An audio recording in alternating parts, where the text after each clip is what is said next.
Hi hello friends, welcome back to our channel. இன்னைக்கு நாம பார்க்க போறது டிராகன் பால் ஜீல episode 187 Cell's break down. So starting சீன்லயே நம்ம செல் அப்புறம் கோஹான் ரெண்டு பேருமே இதுக்கு நின்றுகிட்டு இருக்கானுங்க. இப்படியே நின்றுகிட்டு இருக்க நம்ம செல்லு போன தடவையே நம்ம கோஹான் அடிச்ச அடியில பயங்கரமா அந்த வழியில கஷ்டப்பட்டுக்கிட்டு இருக்கான். இந்த பக்கம் இவன் கோஹானோட பவரை பார்த்துட்டு நம்ம பசங்க எல்லாம் பயங்கரமா ஷாக்கிங்ல இருந்துகிட்டு இருக்க நம்ம கோஹான் அங்கேயே இருந்து நடந்து நம்ம செல்லுகிட்ட வராங்க. அப்படியே செல்லுகிட்ட வந்து நம்ம செல்லோட முன்னாடி நிக்கிறான். அப்படி நிக்க நம்ம செல்லுக்கு பயங்கரமான கோபம். இதுக்கு சான்ஸே இல்ல, இவன் எப்படி இந்த அளவுக்கு பவர்ஃபுல்லான ஒரு சயானால நான் தோக்கடிக்க முடியுமா? இந்த உலகத்திலேயே பரிபூரணமான ஒரு அழிவு நான் தானே, என்ன எப்படி இவனால தோக்கடிக்க முடியுதுங்கிற இவன் கோவத்துல என்ன பண்றான், இங்க இருந்து காட்டுத்தனமா போட்டு நம்ம கோஹானை உதைக்கிறாங்க. இப்படியே உதைக்க அது எல்லா உதைகளையும் அவன் கையாலேயே தடுத்துக்கிட்டு இருக்கான். இப்படியே தடுத்துக்கிட்டு நம்ம கோஹான் ரிட்டன் ஒரே உதை நம்ம செல்ல விடுவான் பாருங்க. அந்த ஒரே உதையில நம்ம செல்லு இங்கே இருந்து பறந்து போய் விழுகிறாங்க. பறந்து போய் விழுக வாய் முழுக்க ரத்தத்தை கொப்பளிக்கிறான். அடி பயங்கரமா வாங்கிக்கிட்டு இருக்கான். இப்ப உடனே நம்ம செல்லு என்ன பண்றான், டே சின்ன பையனே இதுக்கப்புறம் ஒண்ணு விடமாட்டேன்டான்னு மறுபடியும் இங்க இருந்து கோவப்பட்டு கத்துறாங்க. கோவப்பட்டு கத்திக்கிட்டு இதுக்கு சாத்தியமே இல்ல, ஒரு சயனால நான் சாவறதான்னு சொல்லிக்கிட்டு என்ன பண்றான், உடனே நம்ம செல்லு என்ன பண்றான், அவனோட ரெண்டு கையில டெஸ்ட்ரக்டிவ் டிஸ்க் அப்படின்னு சொல்லி நம்ம கிரில்லினோட அந்த அட்டாக் இருக்கு பாத்தீங்களா, அதை இங்க இருந்து கொண்டுகிட்டு வராங்க. இதை கொண்டுகிட்டு வர சுத்தி உள்ள நம்ம பசங்க தான் கத்துறாங்க, கோஹான் ரொம்பவே ஜாக்கிரதையா இரு அப்படிங்கிற மாதிரி கத்த.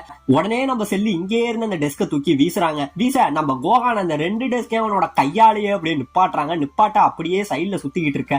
இதை பார்த்து சுத்தி உள்ளவங்க எல்லாருக்கும் பயங்கரமான ஷாக்குங்க. உடனே நம்ம கோஹான் அந்த டெஸ்கை இங்கேயே வெடிக்க வச்சிடறான். அப்படியே வெடிக்க வைக்க நம்ம செல்லு மறுபடியும் கோவப்பட்டு என்ன பண்றான், இங்கே இருந்து மேல பறந்து ஸ்பெஷல் பீம் அட்டாக் அப்படின்னு சொல்லி நம்ம டியானோட அந்த லேசர் பீம் அட்டாக் இருக்கு பாத்தீங்களா, அதை இங்கே இருந்து அவன் அடிக்க அப்படியே இந்த இடமே பயங்கரமான ஒரு வெளிச்சமாகுதுங்க. அந்த அளவுல இங்க இருந்து அடிச்சுக்கிட்டு இருக்க. உடனே நம்ம கோஹான் அந்த சக்தியை அப்படியே எதிர்நோக்கி நின்றுகிட்டு இருப்பான். இந்த பவர் இங்கே இருந்து நம்ம கோஹான் வர நம்ம கோஹான் ஒத்த கையால் அந்த பவரை இங்கே இருந்து அடிப்பான் பாருங்க. அது வேற ஒரு இடத்துல திசை மாதிரி வெடிச்சு போயிடுதுங்க. மறுபடியும் நம்ம செல்லு விடாம சரமாரியா லேசர் பவர்களை நம்ம கோஹான் மேல அடிக்க எல்லாமே நம்ம கோஹான் மேல பட்டு ஏதோ பாறை மேல பட்ட மலதுளி எப்படி தெரிக்கும் அதே மாதிரி தெரிச்சு ஒரு பக்கம் போகுதுங்க. இப்ப இவ்வளவு அடி அடிச்சு ஒன்னாகல. நம்ம செல்லு பயங்கரமான ஷாக்ல இருந்துகிட்டு இருக்க.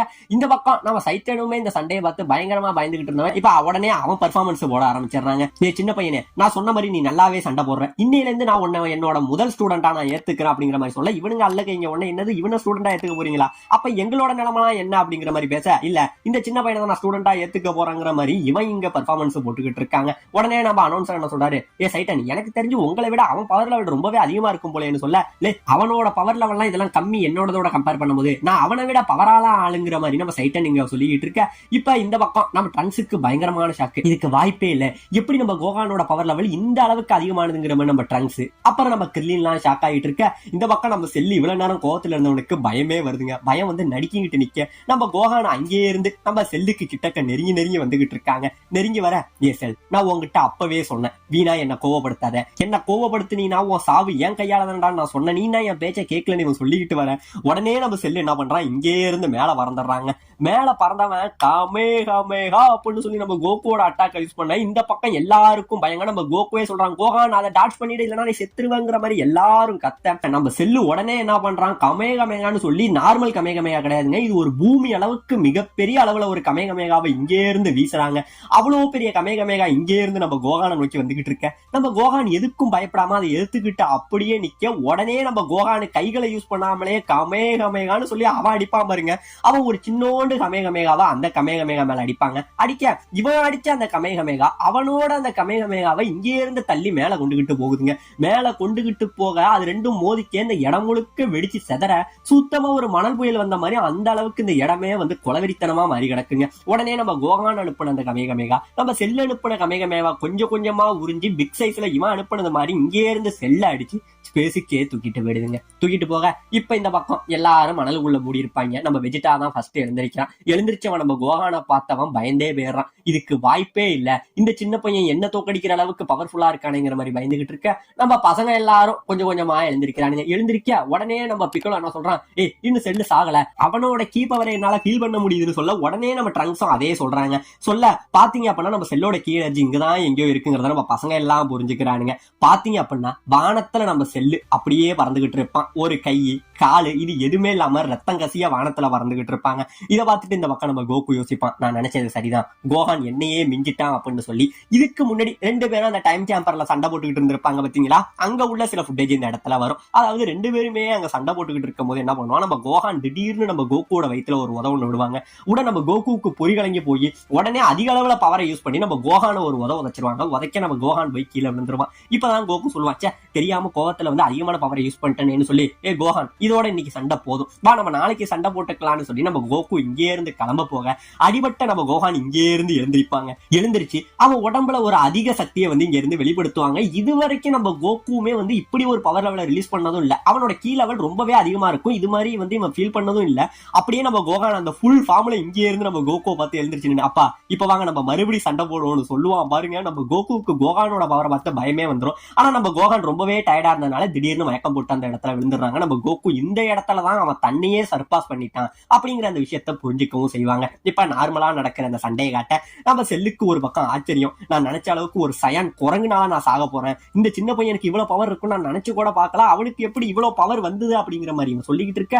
உடனே கீழே நின்று நம்ம பிக்கலோ கத்துறான், ஏ கோகான் சீக்கிரம் அவன் கதைய முடியும், ஏன்னா அவன்கிட்ட என்னோட செல்லு இருக்கு, அவன் உடம்ப சீக்கிரமே ரீஜெனரேட் பண்ணிக்க முடியுங்கிற மாதிரி சொல்ல. இதை கேட்டுட்டு நம்ம கோகு உடனே நம்ம கோகானை பார்த்து, கோகான் அவன் கதையை முடிச்சிரு, அவனை அழிச்சிரு அப்படிங்கிற மாதிரி சொல்ல, நம்ம கோகான் என்ன சொல்லுவான், இல்லப்பா நான் இன்னும் அவன் கூட கொஞ்சம் விளையாடணும்னு ஆசைப்படுறேன், அவனை இன்னும் கொஞ்சம் கொஞ்சமா சித்திரவதை பண்ணி தான் அவனை நான் கொல்லுவங்கிற மாதிரி நம்ம கோகான் சொல்ல. இந்த பக்கம் நம்ம செல்லு கொஞ்சம் கொஞ்சமா கத்தி ரீஜெனரேட் ஆக இது பண்ணிட்டு இருக்க. நம்ம கோகு பயங்கரமா கத்துறான், வேணாம் கோகான் அவன் ரீஜெனரேட் ஆனா என்ன பண்ணுவாங்கிறதே தெரியாது, சீக்கிரம் அவன் கதையை முடி அப்படின்னு சொல்லி அழிக்க சொல்லிக்கிட்டு இருக்க. இந்த பக்கம் நம்ம செல்லு என்ன பண்றான், மறுபடி கத்தி அவனோட அந்த வெடிச்சு போன பார்ட்ஸ் எல்லாத்தையும் மறுபடி முளைக்க வச்சிடுறாங்க. இப்படியே முளைக்க வைக்க இந்த பக்கம் நம்ம செல்லு என்ன பண்றான், பயங்கரமா கோபத்துல கத்துறான், உன்னை விட மாட்டேன்டா சின்ன பையனு சொல்ல. அவனோட உடம்பு எல்லாம் பயங்கரமா விரிவடையுதுங்க. ஒரு ஹல்க் ரேஞ்சுக்கு இங்கே இருந்து வந்து நம்ம கோகான ஒரு குத்த வர நம்ம கோகான் அதுல இருந்து தப்பிச்சிடுறாங்க. இப்ப சரமாரியா இங்க இருந்து நம்ம கோகான் அடிக்கிறான். எல்லா அடிகள்ல இருந்துமே நம்ம கோகான் அழகாவே டாட்ஜ் ஆகிட்டு இருக்க. இதை பார்த்துட்டு நம்ம ட்ரங்க்ஸ் சொல்றான், செல் நீ ஒரு மிகப்பெரிய தவறு பண்ணிட்ட, ஏன்னா உன்னோட உடம்ப நீ பெருசாக்கினதுனால உன்னோட ஸ்பீட ரொம்பவே குறைஞ்சிருச்சு, இதை வச்சு நீ கோகானை தோக்கடிக்க முடியாதுங்கிற மாதிரி இவன் யோசிச்சுக்கிட்டு இருக்க. இந்த பக்கம் நம்ம செல்லு கஷ்டப்பட்டு அடிச்சுக்கிட்டு இருந்தா பாத்தீங்களா. இப்ப நம்ம கோகான் இங்கே இருந்து ஒரு உதவொன்னு கூட நம்ம செல்லுக்கு பொறிகலங்கி போயிடுதுங்க. நம்ம கோகான் அடிக்கிற அடியில செல்லு அணுவா செத்துக்கிட்டு இருக்கான். அப்படியே பொறிகலங்கி ஒரு பக்கம் செல்லு நின்றுகிட்டு இருக்க. என்ன நடந்ததோ தெரியலங்க நம்ம செல்லுக்கு. திடீர்னு அவன் உடம்புல ஏதோ ஒரு சேஞ்ச் ஆகுது. எதையோ வந்து வாந்தி எடுக்க வரதுக்கு முன்னாடி நம்ம ஒரு எமோஷன் போடுவோம் பாத்தீங்களா, அதே மாதிரி ஒரு விஷயத்த நம்ம செல்லு பண்ணிட்டு இருக்கான். எதையோ குமற்றத்துக்காக வெளியில வருது. ஆனா நம்ம செல்லு அதை விடாம வாயை பொத்தன மாதிரியே நின்றுகிட்டு இருக்க. சுத்தி உள்ள நம்ம பசங்க எல்லாம் என்னதான் நடக்குதுங்கிற மாதிரி பார்த்து ஷாக் ஆகிட்டு இருக்க. நம்ம பசங்களுக்கு மட்டும் தெரிஞ்சிடுது செல்லு அவனோட கீ எனர்ஜியை கொஞ்சம் கொஞ்சமா குறைஞ்சிக்கிட்டு இருக்கு. அவனுக்கு ஏதோ ஒரு பிரச்சனை இது பண்ணிட்டு இருக்க. ஆமாங்க நம்ம செல்லு இருக்கான் பாத்தீங்க, ஃபைனலா அவன் முழுங்கின நம்ம ஆண்ட்ராய்டு 18 இங்கே இருந்து வெளியில கத்துறாங்க. இவன் இங்கே இருந்து வெளியில விழ இதை பார்த்தோன்னே நம்ம பசங்களுக்கு ஷாக்கு. அதுவும் நம்ம கிரில்லினுக்கு பயங்கரமான ஷாக்கு. ஆண்ட்ராய்டு 18 அவன் முழுங்கினவ அவன் எப்படியே வெளியில வந்துட்டாங்கிற மாதிரி ஷாக்காகி இருந்துகிட்டு இருக்க. மறுபடியும் நம்ம செல்லு அடுத்ததா யாரையோ வாந்தி எடுக்க நினைக்கிற மாதிரி அதே பொசிஷன்ல தாங்க நின்றுகிட்டு இருக்கான். ஒரு பக்கம் அவனுக்கு வலி, இன்னொரு பக்கம் உடம்புல ஏதோ ஒரு பிரச்சனைங்கிற மாதிரி நம்ம செல்லு நிலகுலைஞ்சு நின்றுகிட்டு இருக்க. இந்த பக்கம் நம்ம கோகான் அவனுக்கு எதுக்கு எந்தவித இதுவும் சலிப்பு இல்லாம அடுத்த கட்ட ஃபைட்டுக்கு அசால்ட்டா நின்றுகிட்டு இருக்க. இதோட இந்த இடத்துல இந்த எபிசோட முடிக்கவும் செய்யறாங்க.